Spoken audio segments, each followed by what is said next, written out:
سب form 45 سے آگے میں مال کمانا ہے. یہ ملک پہ نہ آئین ہے نہ قانون ہے. $18 بلین سالانہ مفت مراحت میں ہمارا بجلی کا یونٹ تھا، اس کو 70 میں پہنچایا کہ لوگوں کو مزید آگے غربت کی. ہم ایک سہولت کاروں کو اور فائنینشیل اسٹیبلشمنٹ کو ایک بات کہنا چاہتے ہیں کہ اس ملک میں ہم جیسے اگر قانون کے رکھوانے، قانون کو نافذ کرنے والے اور لا ابائڈنگ سٹیزنس کے اوپر، وکلاء کے اوپر، سینئر وکیلوں کے اوپر بھی اس طرح اگر آپ نے پرچے کرنے ہیں تو افسوس سے کہنا پڑتا ہے اس ملک میں نہ آئین ہے نہ قانون ہے، نہ جنگل کا قانون بھی ایسے میں بہتر ہوگا. دوسری بات کہ جو کچھ آپ آج کر رہے ہیں نہ اس سے سیاسی استحکام آئے گا اور نہ اس سے معاشی استحکام آئے گا. لوگ آلریڈی بے روزگار ہو چکے ہیں. $18 بلین سالانہ مفت مراد بدماشیاں اوپر کھا رہا ہے. آپ نے مزید قرضے لے کے اس ملک کے لوگوں کو جو 12 میں ہمارا بجلی کا یونٹ تھا اس کو 70 میں پہنچایا، اور کل آپ نے جو 500 میں گیس کا بل ہوتا تھا 50,000 پہ پہنچایا. اب آپ نے جو مزید ظلم کر رہے ہیں اس کے ذریعے نرسوں کے ذریعے نہ انویسٹمنٹ آئے گی، اس ملک کے لوگوں کو مزید آ کر غربت کی لکیر کے نیچے پھینکنا ہے، اور اس سے نیشنل سیکورٹی ایٹ رسک آ رہی. اس لیے آج کی وقت ہے ان ٹھگوں کو ہمارے اوپر مسلط کرنا چھوڑ دیں. اور یہ جو ابھی آج لسٹ آئی ہے منسٹرز کی، آپ ان کے نام اٹھا کے دیکھ لیں، سب فارم 45 سے ہارے ہوئے لوگ ہیں. ان کو اگر ہمارے اوپر مسلط کرنا ہے تو لوگ ان کو ایکسپٹ نہیں کریں گے. نہ یہ ریفارمس کرنے کی کیپیسٹی رکھتے ہیں، نہ ان میں صلاحیت ہے، نہ ان کی نیت ہے.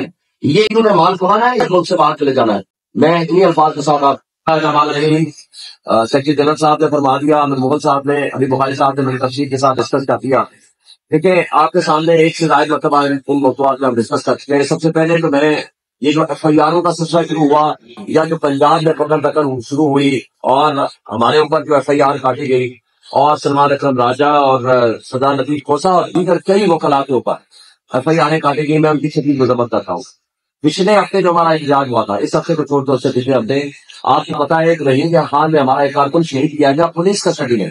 دوسرا ہمارا کارکن احمد شاہ کو لاہور میں شدید تشدد کر کے بیہوشی کے عالم میں ہاسپٹل چھوڑ گئے، اور پھر اللہ نے زندگی رکھی دی تو وہ بچ گیا.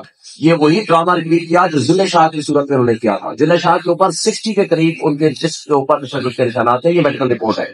اس کے باوجود اس کو پرچہ دیا، اس پرچے میں نامنیٹ کس کو کیا، عمران خان اور پی ٹی آئی کی لیڈرشپ کو، اور تصویروں اور ویڈیو میں موجود ہے کہ اس کو اٹھا کے لے گئے تھے. اسی طرح آپ کو یاد ہوگا بعد میں مریم بیوی نے یہ کہا، وہ جو ڈاکو رانی آج کل مسلط ہے ہمارے پنجاب میں، جو کہ خود ہاتھ چکی ہے ڈاکہ زنی کے ذریعے وجود میں آئی ہے اس کی حکومت، اور اس نے کہا نہیں اس کو دوسرا اینگل دو.